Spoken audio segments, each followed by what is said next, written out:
Hello YouTube vintage stereo collectors. My future is so bright I have to wear shades. Um, it's actually a very nice day out. We've had several sunny days in a row, which has been unusual this summer.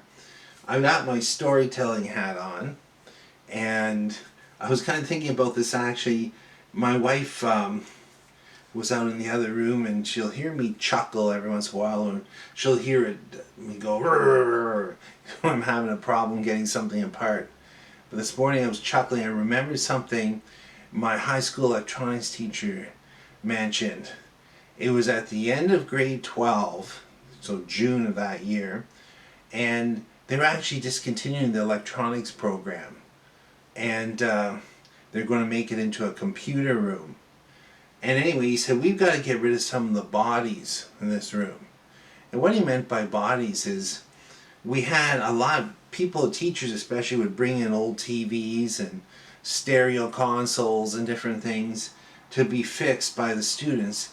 And if you actually got a few fixed, you got a bonus mark. And in my case, I had fixed enough stuff I didn't have to write the final exam. Figure that one out. Anyway, he said, yeah, all these TVs, all the ones, he goes, whether they're working or not, they have to go. He said, the school will pay you $2 an hour to get rid of this stuff. And I said, well, what do you have in mind? He said, well, take them down to the main dumpster behind the library and break them up a little bit. Oh, okay. That was 3 floors down and around the back of the school. We had a couple roundies, and they're all mainly heavy console TVs, but even the portables were heavy back then. So we take the first TV down and we're like, what are we going to break it up with, And I said, hey, let me go over to the auto shop, let me get something from Mr. Clausen. So I go in there, and he's in the middle of the grade 9 class, and I walk in and said, hey, can I borrow a sledgehammer for a minute? He goes, sure, go ahead, you know where they are. He goes, that's one of my former students. Great, I grabbed, do you mind if I take 2 or 3? Take whatever you need. Didn't even ask. And so I took these sledgehammers and we started beating up these TVs, picture tubes, and I feel bad about it now. But got them all into the dumpster, and at that point, people were coming out to watch, which was was the funniest thing at the time. Got the aggression out, on these vintage TVs. But most of them were toast. The picture tubes are gone, and they'd been picked for parts to get other ones going. So that was the first time I ever heard the expression bodies. Then the first stereo shop I worked at, it had been basically a Zenith TV clinic and radio repair for 40 years. Going right back to the Zenith radio, basically after World War II. This was the early 80s. And I remember getting hired there, and the guy said, I need you to deal with some of the bodies lying around here. He said, we've got no room for stock. And in this back room, so there's the front showroom and the back room, were TV chassis, picture tubes, a lot of Telefunken and Grundig as well. And just like, he said, anything that we can't sell, throw it out. It's like, okay. So I did my regular repairs and worked on this stuff. And actually there were a bunch of dual turntables back there. And this is kind of a common thing, because the next stereo shop I went to after that one kind of was, it closed because of the early 80s were tough. Anybody remembers those days? It was tough to sell stuff. So I went to another shop that was mainly a car stereo, not an electric shop, and working there, and they had at the back of the warehouse where their stock was, shelves, piles, and stuff going right back to the early 60s. I said, what is all that stuff back there? Well, that's sort of where we keep the bodies, the ones we can't fix. I'm like, oh, okay. So, hey, if there's anything you want, if things get quiet, fix a couple of them and we'll sell them. And there were several vintage tube amps back there.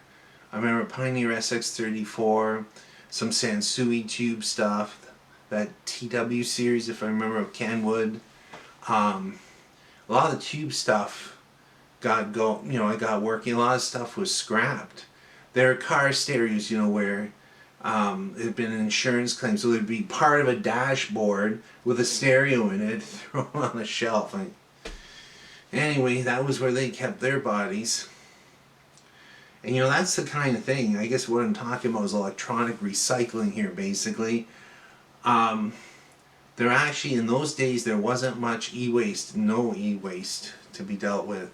You could put a TV set, you could put a radiator, whatever, out on the curb, and it was picked up by the garbage.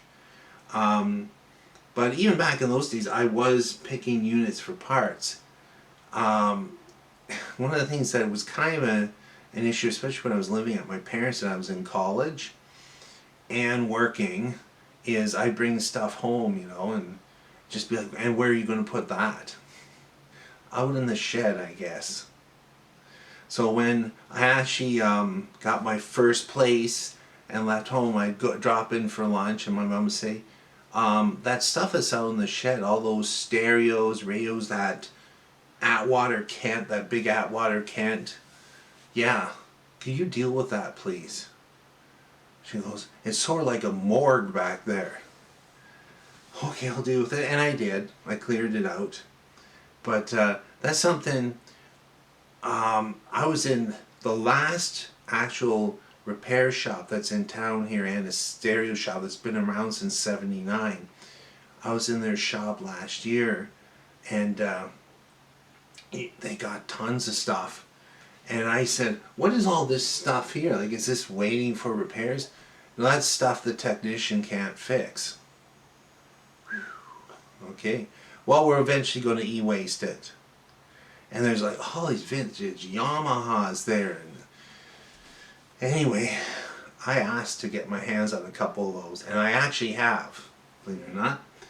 Anyway, e-waste is a big problem, and most people that work out of their homes, for instance, like I do, I've only got so many shelves to put stuff on. So if I get something that's a parts unit, it's not going to be restored, I take off what I think is important and put it in a plastic bin. I can't keep the chassis around. Anyway, to other technicians out there, do you know where your bodies are buried? And what do you do with the ones you can't get working? Thanks for watching and listening.